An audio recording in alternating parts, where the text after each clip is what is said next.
Magandang araw po sa ating lahat, sa ating mga kababayan from Luzon, Visayas, and Mindanao. Ito na naman po ang inyong lingkod, ang munting tinig ng ordinaryong Filipino. So bago po tayo magsimula, huwag kalimutan mag-share, mag-like, and subscribe. And please don't forget to click the notification bell para updated kayo every time na magkakaroon po tayo ng mga uploaded videos at mga activities sa ating munting tinig channel.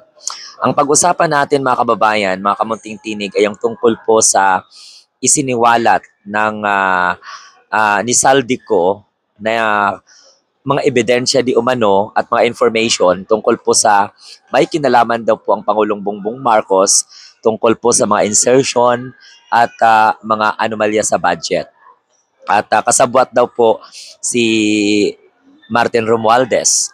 Now, ngayon, mga kamunting tinig, kakatawa-tawa at kawawa naman ang mga naniniwala sa kanya dahil hindi po gumagamit ng comprehension and at the same time logic.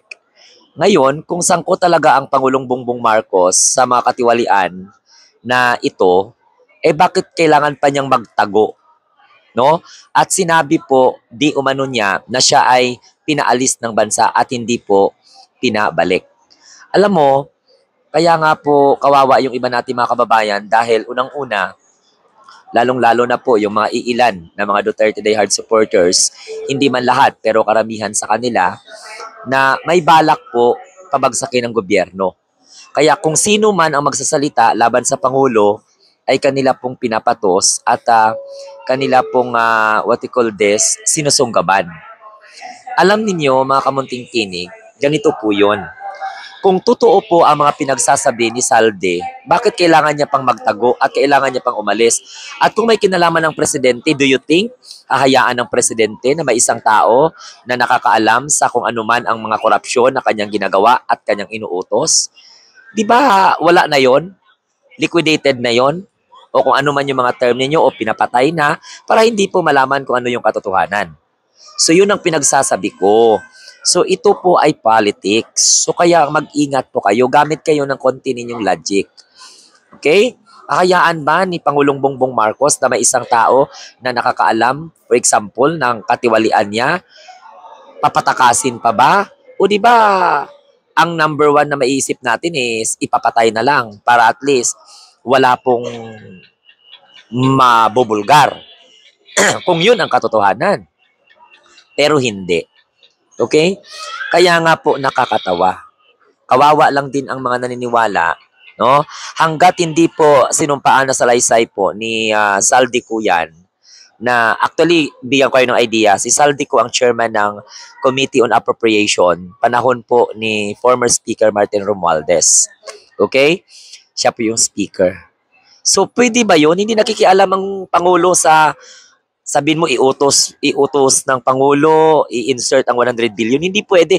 Ang budget ay hindi po saklaw ng executive. Magsusumiti lang po ang Executive Department ng National Expenditure Program pero hindi po nakasalalay sa Pangulo ang pag-aproba ng pondo. At bawal na bawal po magsabi ang Pangulo na i-insert mo to dahil dumadaan po yan sa BICAM, dumadaan po yan sa deliberation, sa plenary, sa committee level.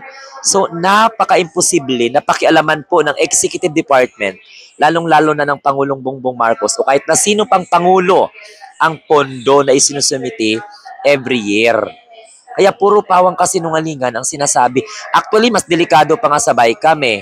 Mas delikado pa nga sa chairman ng Finance Committee, every legislative body like Senate at the same time, House of Representatives. So, yung sinasabi ni Saldico na inutos ng Pangulo, nako Santissima, malabong-malabo po yun. Malabong-malabo po yun, mga kamunting tinig. Actually, ito po yung mga nangyayari.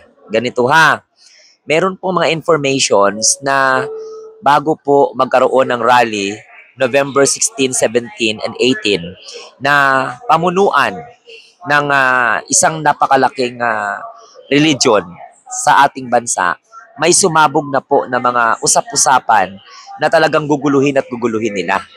Alam mo, at iupo nila ang Vice President. Alam mo, Bakit nila gustong gawin yon para pagtakpan yung anumang anomalya na nangyayari noong nakaraang administration? Kasi karamihan po ng mga sangkot, hindi lamang po sa Marcos administration, kundi napakaraming mga opisyal ng gobyerno, including ng mga senador, including yung dating Department of Public Works and Highway Secretary. Hindi lang si Bonoan, pati nga si Villar sangkot doon. Na kung saan pati si Jingo Estrada na tumanggap ng mga 25% na mga kickbacks. So, tandaan po ninyo mga kamunting tinig, ang Pangulong Bongbong Marcos po ang nagbulgar ng katiwalian, ng korupsyon, ng ghost projects, ng substandard. Kaya nga tayo nagkaroon leche-leche, no? Yung nagkaroon po ng baha sa iba't ibang bahagi ng bansa dahil palpak ang flood control. Hindi lamang sa administrasyon na ito, kundi sa dating administration. At yun ay gustong paimbestigahan ng ating Pangulong Bongbong Marcos. Kaya nag-create po siya ng Independent Commission for Infrastructure. Now, pagdating naman sa insertion, napaka-imposible na ang Pangulo po ang magdagdag ng insertion. Dahil bago ipinasa po sa Senado, sa Kongreso at saka sa Senate, tapos na po yun, mayroon pong National Expenditure Program, NEP, magiging General Appropriation Bill, at pag napirmahan ng Pangulo, magiging General Appropriation Act. Kung gusto ng Presidente na magdagdag, bakit hindi niya gawing mataas ang National Expenditure Program? Okay, ang National Expenditure Program, yan ay pondo na isinumiti ng bawat ahensya ng gobyerno. Kaya malabo na ang Pangulong Bongbong Marcos ang magsabi na okay, idagdag mo to 100 billion. Hindi kaya mag-react ang mga congressman dyan? Madidiktahan kaya ng Pangulo ang more than 300 na mga congressman at 24 na senador para pagbigyan yung kanyang insertion? Ang insertion ay hindi nangyayari during sa pag-submit. Ang insertion ay nangyayari sa tinatawag na plenary or what we call BICAM. Mayroon pong tinatawag na amendments, mayroon pong period of amendments, period of interpellations, and debate. Okay? So malabo, pwede pa siguro gawin po ng insertion yan ng mga senador. Pwedeng magkaroon ng individual amendments. Halimbawa, ako, isang senador ako, gusto ko bigyan ng pondo ang aking probinsya ng 100 billion. Depende po yun kung sino po yung mag-agree at saka hindi mag-agree at ano po ang mga line items na naka-itemize dyan. Kaya malabo yung sasabihin po ni Saldico na inutos ng Pangulong Bongbong Marcos na mag-insert ng 100 billion o kahit na anumang amount. Malabo po yun. Alam mo kung bakit?